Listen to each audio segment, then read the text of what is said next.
On the menu today, Chicken Kiev from Julia Child, butter, and chicken. Oh! Bon appetit. Hello everybody, welcome back to my home. Get comfortable, but you don't have to stress about it today. There's no cage match, it's just some good old-fashioned Julia Child cooking. If my math is right, this is the 150th episode of this little program here, so good job everyone, we did it. And to celebrate, it's Chicken Kiev from Julia Child's kitchen cookbook. Into my kitchen, into your kitchen perhaps.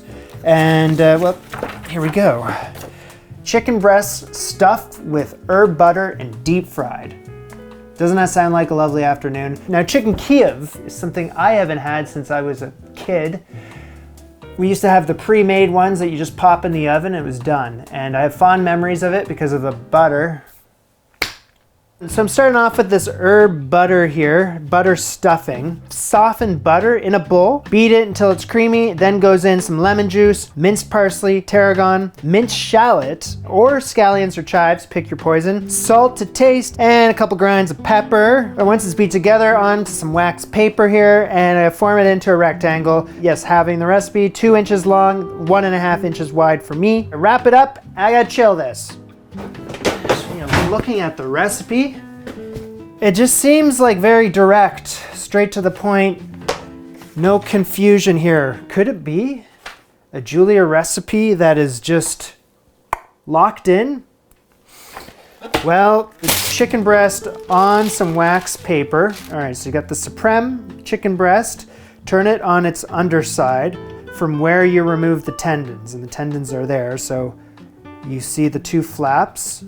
Lift the under flap and fold it back to the outside, thus enlarging the breast meat area.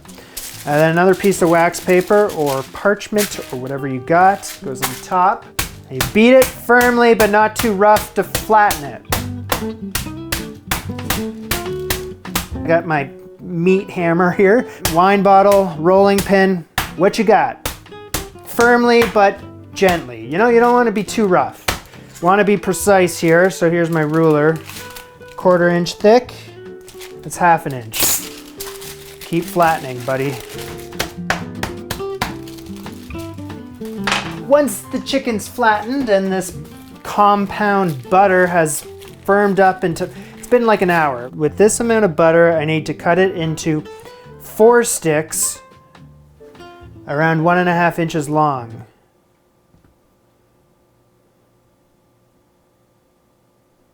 Cut into sticks. So it'd be what, 1, 2. So split it in half. Okay. Since I only have 3 chicken breasts, I am just gonna make 1 piece of chicken have a little extra. That's fun.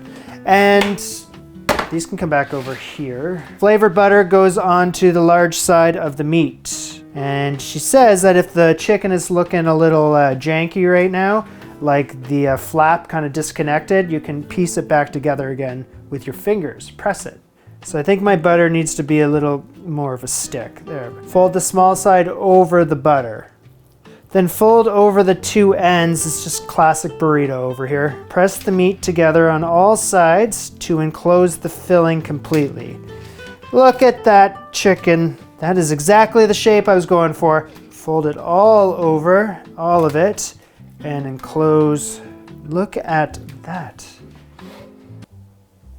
Today's episode is sponsored by Incogni. So you know what's crazy?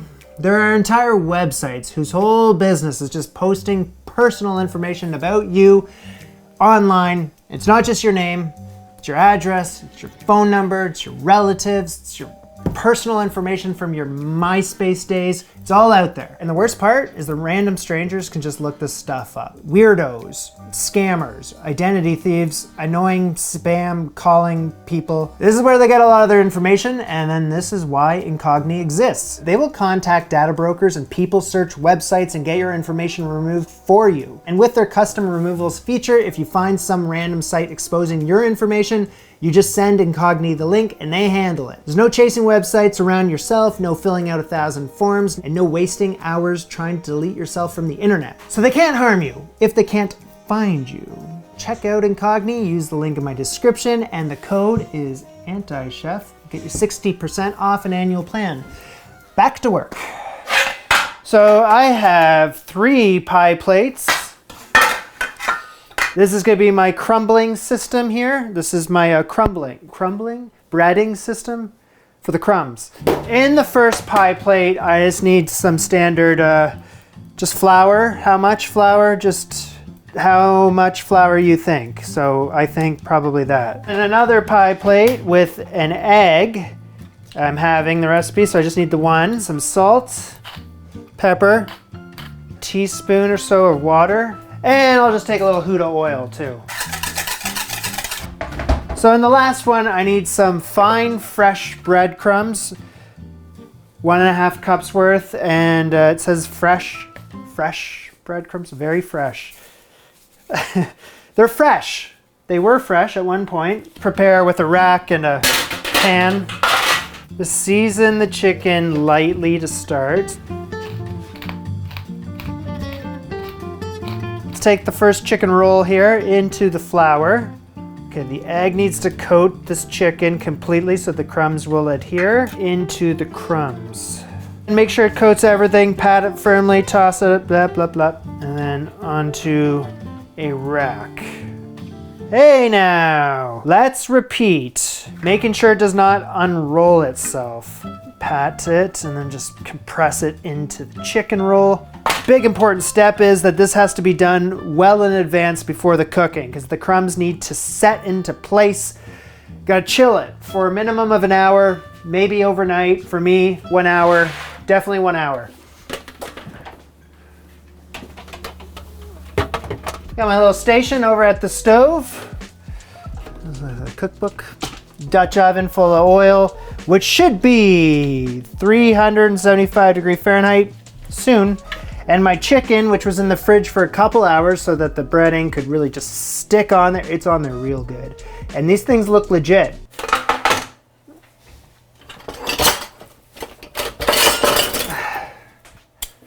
It says I can drop 4 of these in at a time.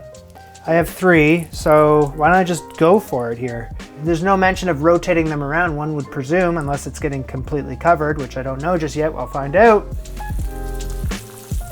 5 minutes. So with that amount of oil in there, it's kind of like the perfect amount. It's not bubbling over. If I had one more Chicken Kiev or just any more oil, I have fire on my hands. Been there.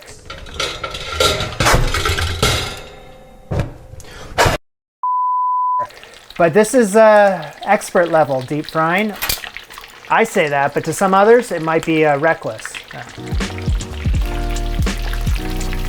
Oh, those are browning really quickly. They definitely got a little color to them, a little more than I was anticipating.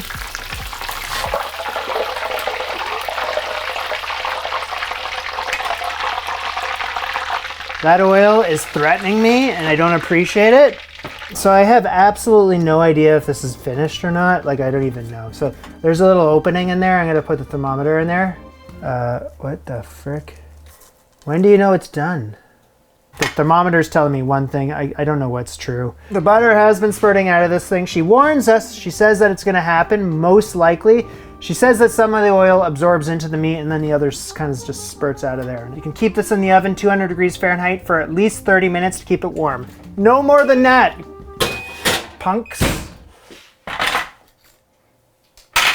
Be right back.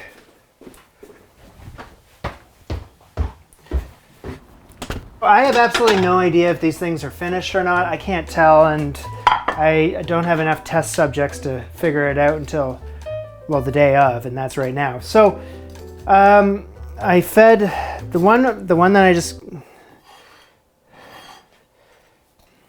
how am I gonna present this?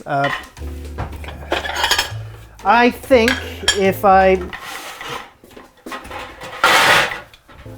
if I just take my nicest looking one, off center on a smaller plate, a little chopped parsley, why not?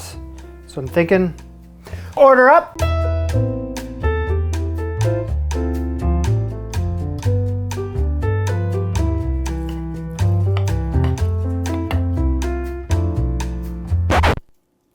That is raw.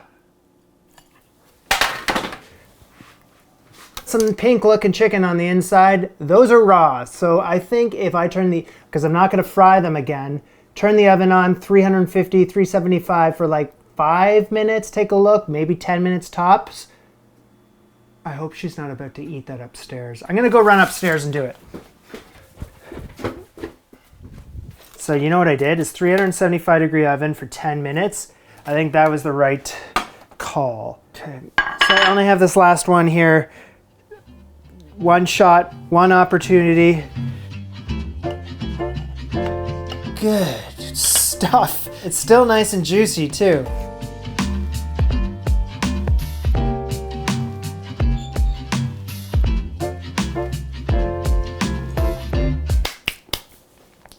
Pretty tasty. So we have the Chicken Kiev, and then we have the steps it took to get there.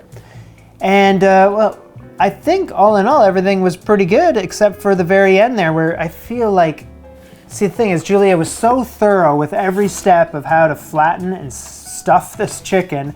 And then right at the end with the oil, she's like, drop it in there for 5 minutes and may God have mercy on your soul.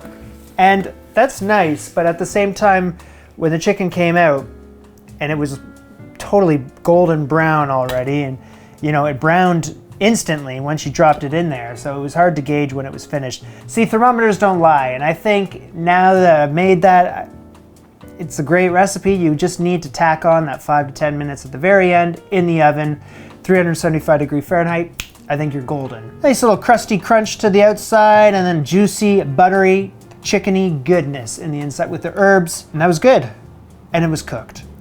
This was Jamie and Julia 150. Bon appetit. Au revoir. Bon appétit.